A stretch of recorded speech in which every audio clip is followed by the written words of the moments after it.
بسم اللہ الرحمن الرحیم وَلَقَدْ يَسَّرْنَا الْقُرْآنَ لِلذِّكْرِ فَهَلْ مِن مُدَّكِرٍ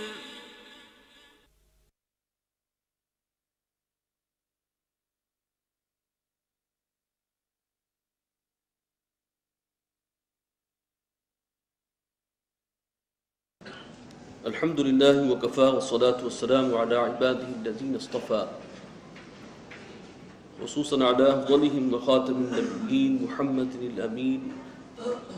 وعلى آله وصحبه أجمعين أما بعد فأعوذ بالله من الشيطان الرجيم بسم الله الرحمن الرحيم وأدخل الذين آمنوا وعملوا الصالحات جنات تجري من تحتها الأنهار خالدين فيها بإذن ربهم تحيتهم فيها سلام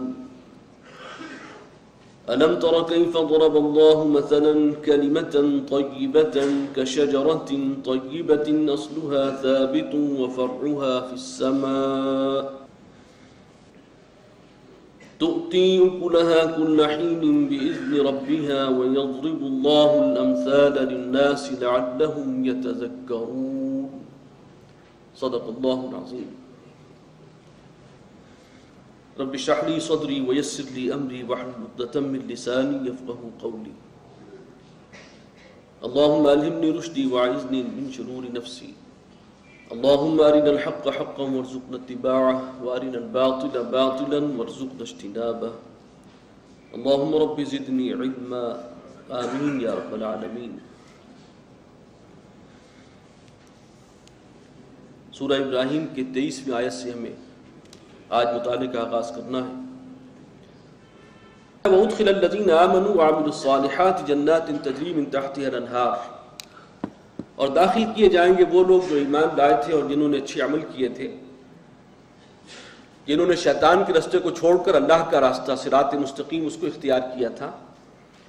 ان باغات میں، جنات میں جن کے دامن میں چشمے اور ندیاں رواں ہوں گی، خالدین فیہا بإذن ربہم، وہ رہیں گے انہی میں ہمیشہ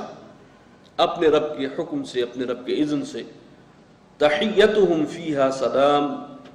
اور ان کا آپس کا دعائیہ کلمہ وہاں ہوگا سلام، اور وہاں ان کے لیے سلامتی ہی سلامتی۔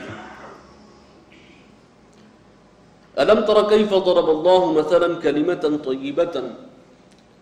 کیا تم نے غور نہیں کیا کہ کیسی مثال بیان فرمائی اللہ نے کلمہ طیبہ کی، پاک کلمہ۔ کلمہ طیبہ ہم کہتے ہیں لا الہ الا اللہ محمد رسول اللہ، سب سے زیادہ پاکیزہ اور سب سے زیادہ عمدہ کلمہ یہ ہے، کلمہ توحید۔ لیکن ہر اچھی بات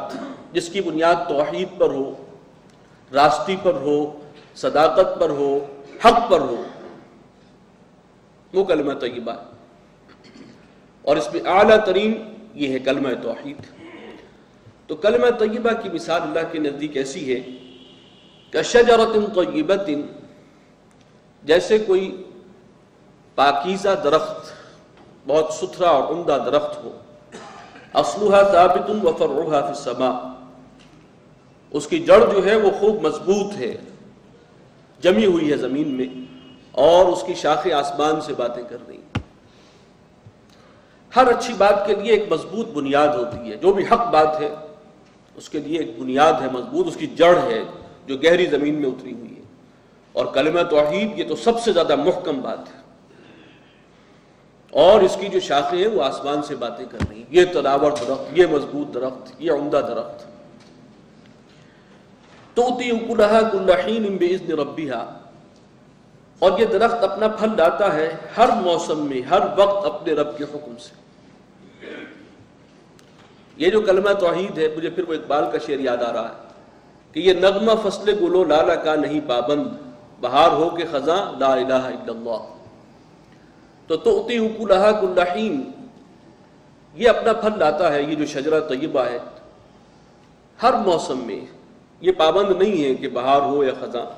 فصل گل و لالا کا پابند نہیں ہے کہ صرف ایک خاص موسم میں پھل آئے، ہر دم۔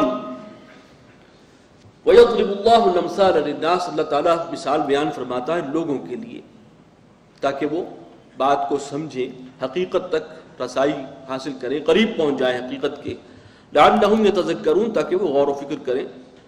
اور اس سے سبق حاصل کریں۔ وَمَثَلُ كَلِمَةٍ خَبِيثَةٍ،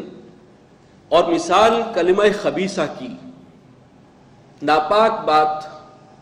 حق سے ہٹی ہوئی جو بات ہے وہ کلمہ خبیثہ ہے، توحید سے ہٹی ہوئی جو بات ہے وہ کلمہ خبیثہ ہے۔ تو اس کے اندر یہ سب چیزیں آ جائیں گی، یہ غلط افکار، غلط نظریات،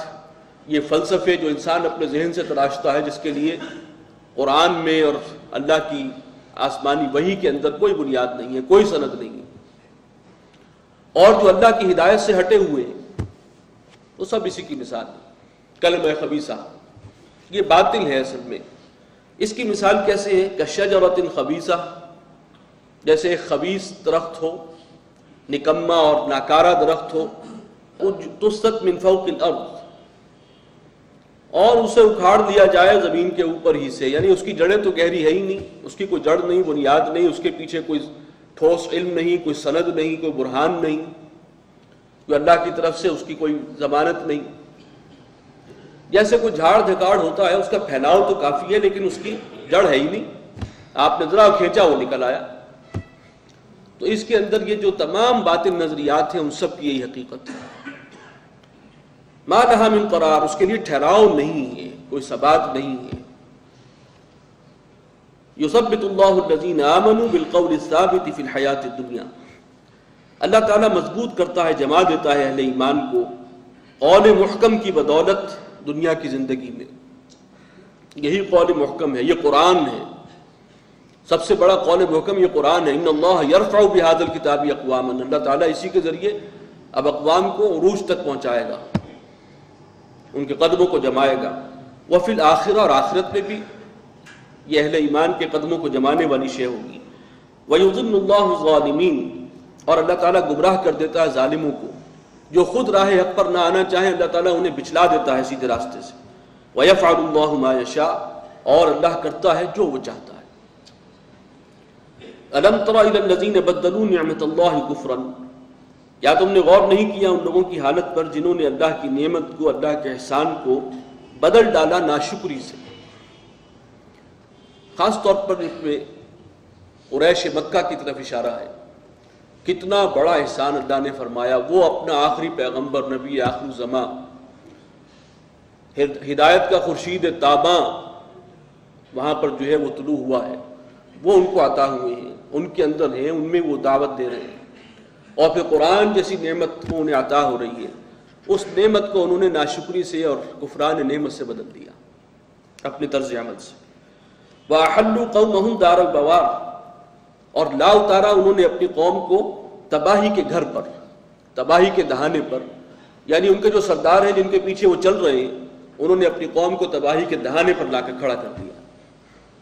جہنم، اور وہ کیا ہے؟ وہ جہنم ہے، یصلونھا، جس میں وہ داخل ہوں گے، وبئس القرار، اور وہ بہت ہی برا ٹھکانہ ہے۔ وجعلوا للہ اندادا لیضلوا عن سبیلہ،